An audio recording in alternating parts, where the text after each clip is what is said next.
Session 5, Taking Charge of Your Life. We said in the first series of modules that the starting point of all peak performance is self-esteem. It's how much you like yourself, how much you love yourself, how much you accept yourself as a valuable and worthwhile human being. The second part of peak performance, I think the two key requirements, the second part is self-responsibility. Self-esteem plus self-responsibility, each reinforcing themselves. And what self-responsibility says simply is that you are the architect of your own destiny, that you are the master of your own fate, that you are totally self-responsible, that everything that you are or ever will be is up to you and you alone. Now, you can believe in a higher power, as I do, and you can say that the higher power is responsible, but God helps those who help themselves. And for this earthly life, you're in charge of your life. You're in charge of what happens to you. If you don't like the way things are going, it's up to you to change it. But there's no way that you can ever give away responsibility. And this whole subject of responsibility is one that is very controversial. And as you will see as we talk in this session, it's one that you have to understand with crystal clarity if you want to achieve your full potential as a human being. Now, we go over here. One of the things that we know is we start off as infants, if you like, when we're born. I'll just write I for infant. We start off as infants, and as we grow to become adults at the age of 18 years, we start off with zero responsibility. And as we grow toward becoming adults, we gain responsibility more and more, until by the time we become adults at the age of 18 years, if our parents have brought us up properly, if they have prepared us, if they've encouraged us to be self-reliant, if they've encouraged us to make our own decisions and think for ourselves and plan our own lives, at the age of 18 years, legally speaking, psychologically, morally, mentally, physically, and everything else, you are ready to take over your own life.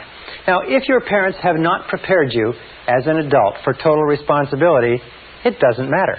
At the age of 18, and from 18 onward, you are 100% responsible.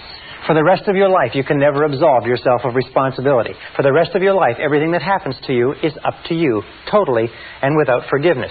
The slogan of the truly responsible person is, if it's to be, it's up to me. Which means, as Henry Ford said, never complain, never explain. Never complain, never explain.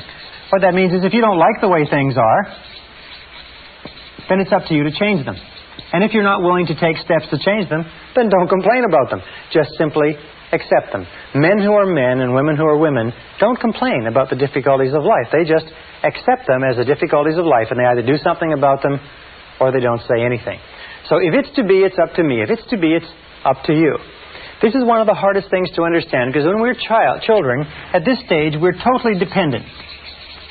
And being totally dependent, we develop, if you like, a habit pattern or a conditioned response, and we look for the reason that things happen outside of ourselves. As we become adults, if we're not careful, we will still retain this dependency, and we will long for what is called the pseudo-security of childhood. That time in childhood when someone took care of us. That time in childhood when we were fed and clothed and our home was taken care of and our school and everything. We didn't have to worry about a thing because they took care of it. As we grow up, we go off to school, and the people at school, they take care of things. And if we're not careful, we get into the work world, and then again it's they. It's always someone else outside of ourselves who is ultimately responsible for ourselves. One of the things which I'll talk about later is the whole idea of self-development. Most people, because they've been taken all their education in the public school system, think that it's up to them when they're adults to continue their education. If nobody comes along to continue it, they just simply don't do it. Now there's another point, and that's the difference between maturity and immaturity. And here's a very simple example. Imagine that this is the course of life, again from infancy to adulthood. And everybody reaches the stage, sooner or later, where they come to this great cliff and this great canyon. And this is the side of immaturity. This is the side of childhood. This is the side where we are dependent upon others and where we look to others for our answers and our solutions. We look outside of ourselves. At this point, we come to the edge of this canyon. At the edge of this canyon, we look across into the land of maturity, the land of adulthood. And each one of us has to make a decision to jump in one great leap from being a child to being an adult. Now, sometimes this is forced on us. Sometimes it happens in an evolutionary way. But sooner or later, we have to make the decision to accept the fact that we're in charge of our own lives, we're the architects of our own destinies, and then get on with it. What do most people do? Unfortunately, what most people do is they turn back at this point. They slip into marriages where somebody will take care of them. They take jobs where they expect their bosses to take care of them and so on. Or they just simply avoid responsibility by looking for the cause of everything that happens to them in other people and other circumstances. It's their bills, it's their health, it's the way their parents treated them and so on. They're not really responsible. On the other hand, sometimes they decide to take a little responsibility but not too much, which is the equivalent of trying to leap over a canyon in 2 jumps.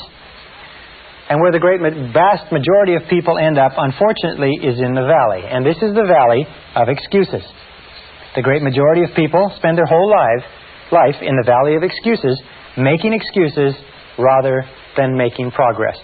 There's an old saying that says the disease of excusitis, which is the habit of making excuses to excuse away our failures and our inadequacies, is fatal to success.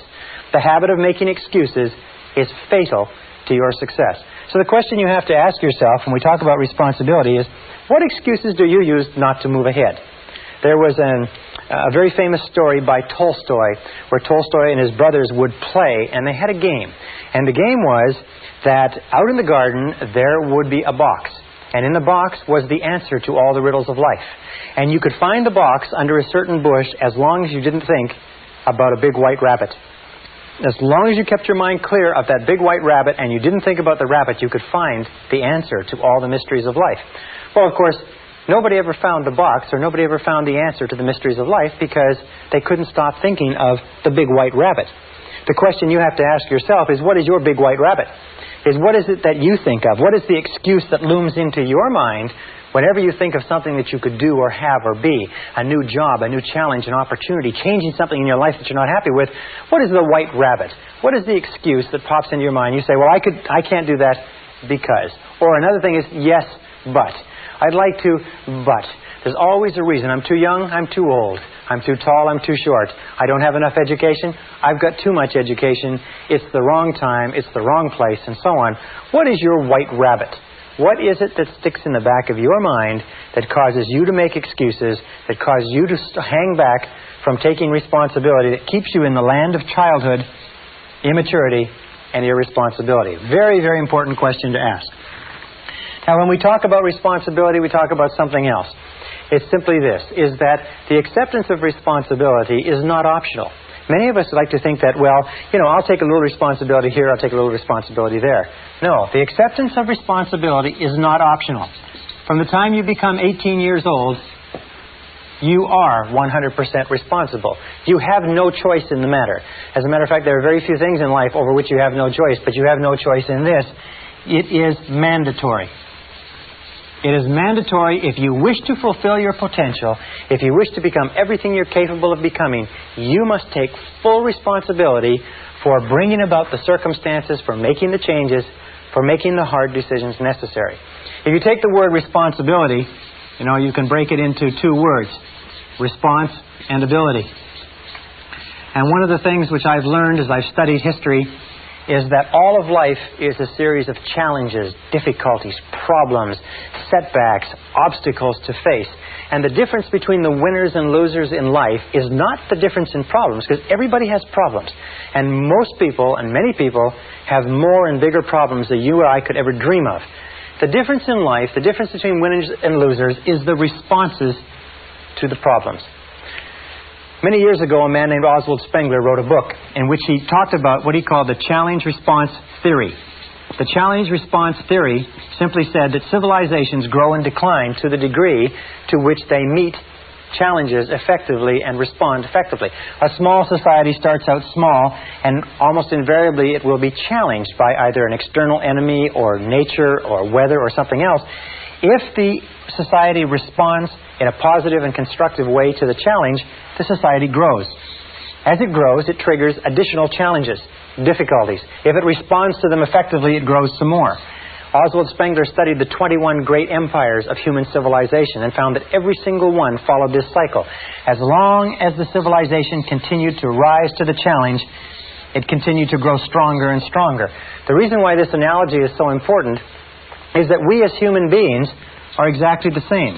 We grow to the degree to which we respond effectively, to the degree to which we rise to the challenges without making excuses that life throws at us. And when we look at the great men and women of history, whether it's Albert Schweitzer or Winston Churchill or George Washington or Abraham Lincoln or Franklin Delano Roosevelt, we look at those great people, we find that they were always people that rose to the challenges of the time.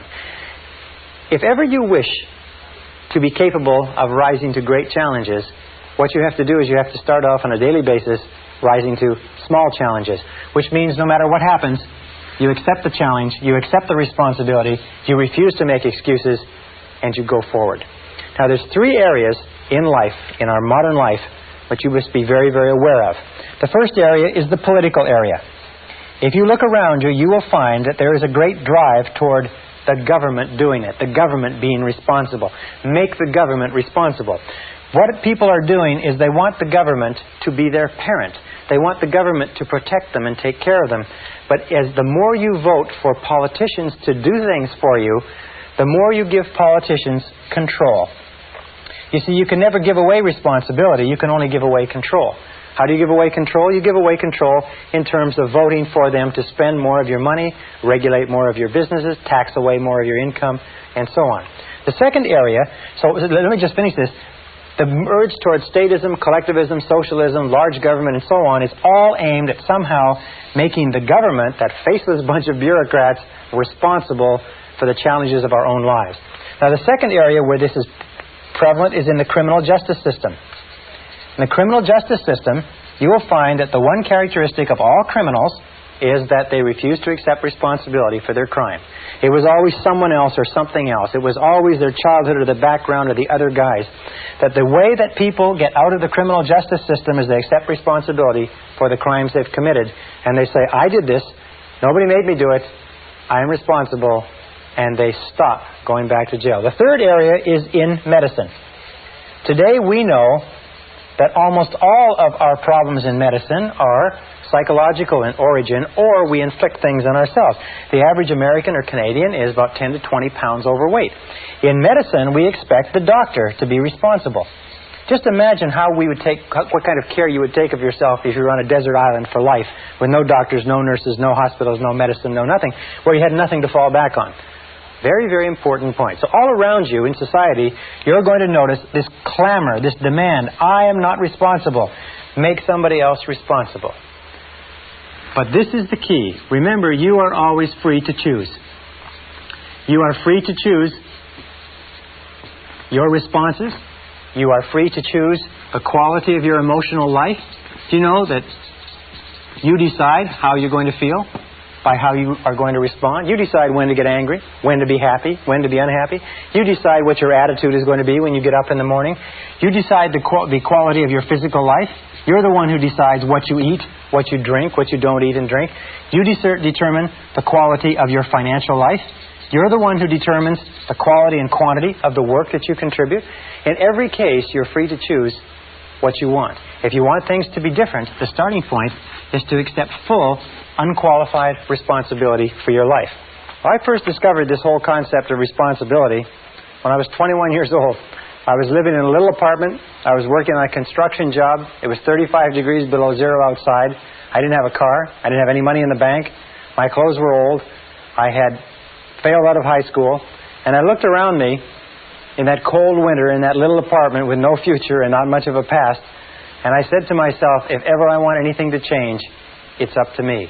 That's the time where I really got scared. It suddenly hit me right between the eyes that if I wanted my life to be different, it was up to me to make my life different. And if I can get only one point across to you in this simple segment, this little segment, is that the starting point of flying to the stars, the starting point of taking complete charge of your life, the starting point of great success and great achievement is to accept complete, unconditional responsibility. If it's to be, it's up to me. If it's to be, it's up to you.